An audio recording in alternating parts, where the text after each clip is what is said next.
You are doing everything right. You eat less. You exercise more. Maybe you gave up carbohydrates. Maybe you added morning cardio. Maybe you tried intermittent fasting. And the belly is still there. Not smaller, not softer. Still there, as if it is not reading the same book as you.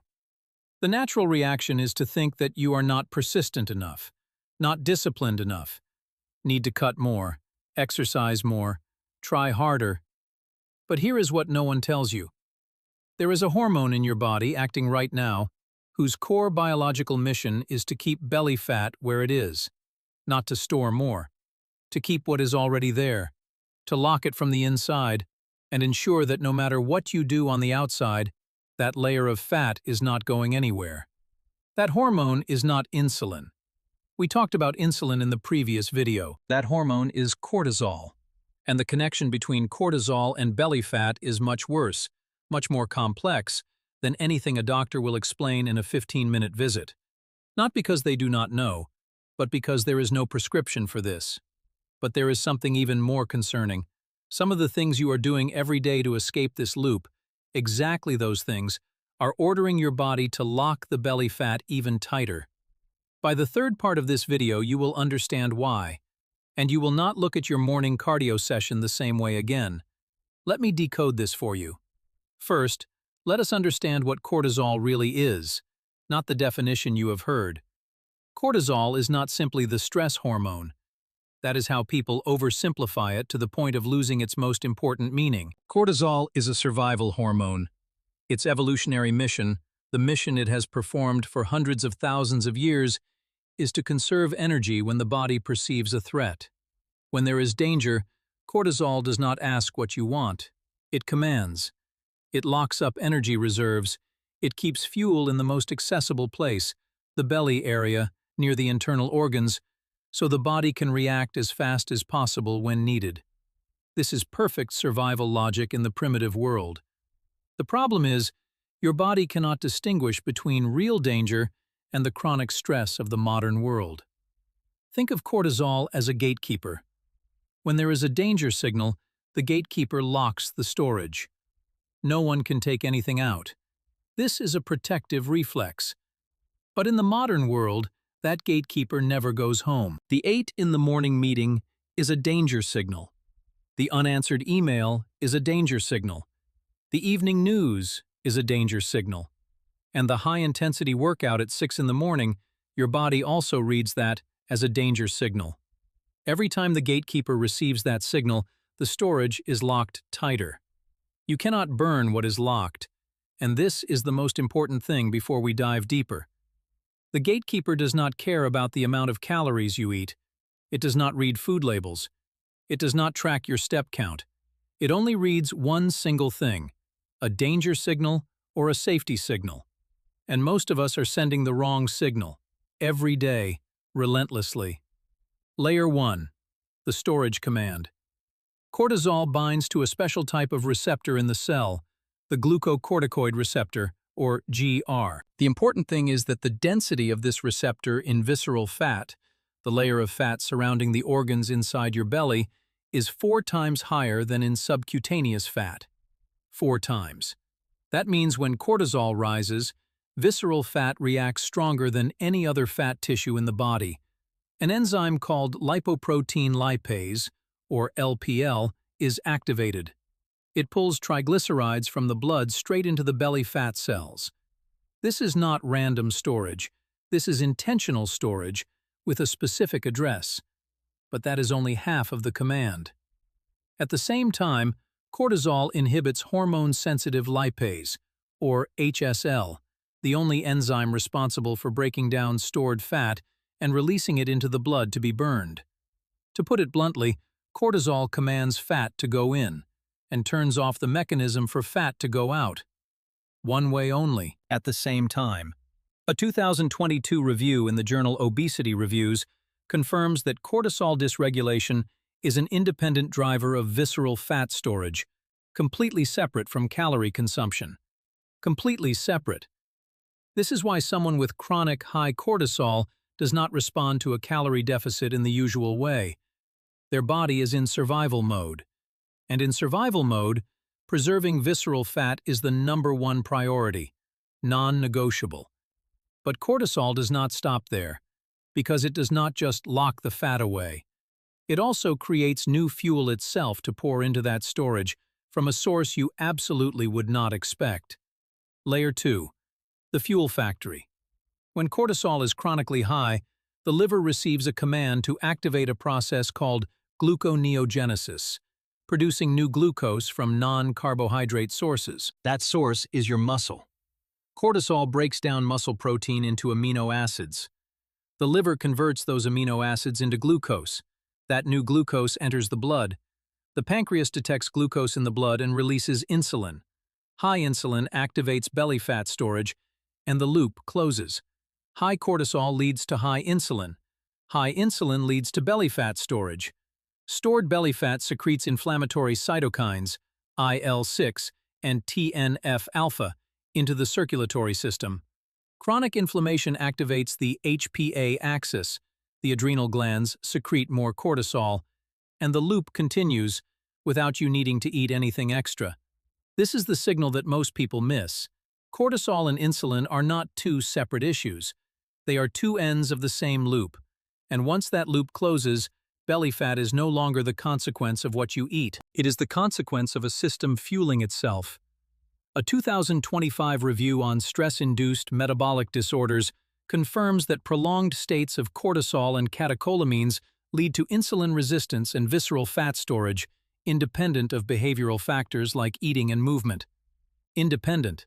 That means you could be eating right, exercising right, and the loop still runs, because it does not run on calories. It runs on hormonal signals. And now for the part I promised to explain. The part where the exact things you are doing to escape this loop are pushing you deeper into it. Layer 3. The trap you build for yourself. 3 behaviors. All seem right, all are widely recommended, and all could be ordering the gatekeeper to lock tighter if your baseline cortisol is already high. Behavior number 1. High-intensity cardio every day. HIIT workouts and cardio lasting over 45 minutes trigger a significant cortisol spike during and after the workout. For a healthy person, cortisol rises after exercise and then drops. That is a normal response. But for someone whose baseline cortisol is already high due to chronic stress, lack of sleep, or not eating enough, exercise cortisol is added to the existing baseline cortisol. The system cannot recover in time. The baseline gradually increases week by week. A study in the European Journal of Applied Physiology confirms that chronic cardio training increases baseline cortisol in adults who already have a dysregulated HPA axis. You are exercising to burn fat. Your body is reading that as a survival threat. The gatekeeper receives the signal and locks tighter. Behavior number 2. Skipping breakfast. Cortisol naturally peaks in the first 30 to 45 minutes after waking up. This is called the cortisol awakening response. This is a normal biological mechanism for the body to start up. But when you skip breakfast while cortisol is at its peak, you prolong the high cortisol state into the morning without an external fuel source to balance it out. The liver continues to produce glucose from muscle. Insulin continues to react. The loop continues to run, with no meal to rationalize it. Intermittent fasting is beneficial, but only when baseline cortisol is controlled. For someone in a chronic high cortisol loop, skipping breakfast can make things significantly worse. Behavior number 3. Sudden and severe calorie cutting. A large calorie deficit, especially cutting more than 30% of your basal metabolic needs, triggers a starvation response in the body.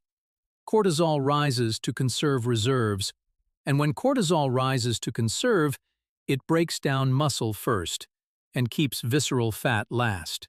Because visceral fat is the emergency reserve, muscle is what can be sacrificed. This is why people who cut calories severely often report that they look thinner, but their belly remains unchanged. They are losing exactly what the body does not want to lose, and keeping exactly what the body is determined to protect. Your body is not being stubborn. It is not sabotaging you. It is doing exactly what it is programmed to do when it receives a danger signal, and you have unintentionally sent those signals every day for months, for years. Your body is not broken. It is reacting. The question is, what signal are you sending? Step 1.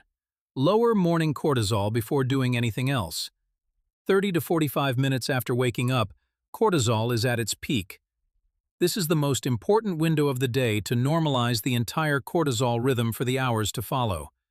Exposure to natural light in the first 10 minutes after waking up, not through a window, not through a phone screen, activates the biological clock, helping cortisol drop at the right time of day instead of prolonging into the afternoon and evening. Delay caffeine for 90 minutes after waking up. Caffeine is an adenosine blocker.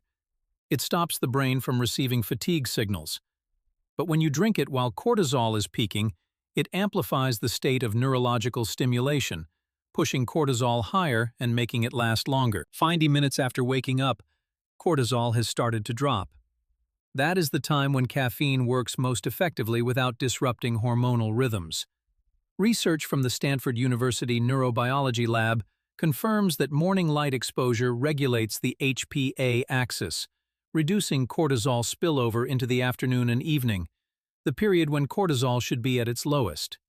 You do not need to meditate for an hour. You need 10 minutes of morning light and 90 minutes before your first cup of coffee. This is how you tell the gatekeeper that the danger has passed. The storage can open its doors. Step 2. Replace high-intensity cardio with non-stressing movement signals. Zone 2, brisk walking, light cycling, comfortable swimming, at an intensity where you can still talk normally without losing your breath, does not trigger a cortisol spike like HIIT. But it increases mitochondrial density, improves fat-burning capacity at the cellular level, and lowers baseline cortisol over time. A 2023 study in the Journal of Endocrinology shows that Zone 2 training for under 45 minutes reduces fasting cortisol by 18% after 8 weeks in adults with metabolic syndrome. Alongside that, resistance training 2 to 3 times a week, not to burn calories but to increase muscle mass. More muscle means the GLUT4 pathway is more active, insulin sensitivity is higher, and the load on the cortisol-insulin system decreases week by week. The issue is not exercising less. The issue is sending the right type of movement signal into the system, a recovery signal, not a survival signal. Step 3. Break the loop with morning protein. 1 to 1.4 ounces, which is about 30 to 40 grams, of protein within 60 to 90 minutes after waking up. Eggs, fish, lean meat, or dense plant-based protein stabilizes morning blood glucose, turns off the starvation signal that cortisol is amplifying, and reduces gluconeogenesis in the liver. Protein stimulates glucagon, not a strong insulin response. This is the opposite signal to the cortisol-insulin loop. It tells the liver that fuel is already available. There is no need to break down muscle anymore. A 2021 study in the American Journal of Clinical Nutrition confirms that a high-protein breakfast reduces the cortisol awakening response and afternoon cortisol levels in adults with abdominal obesity. It is not about eating less. It is about eating the right first thing. That is the difference between sending a safety signal and sending a starvation signal at the exact time when cortisol is most sensitive during the day. Now you have the translation. Belly fat is not a lack of discipline. It is not laziness. It is not eating too much.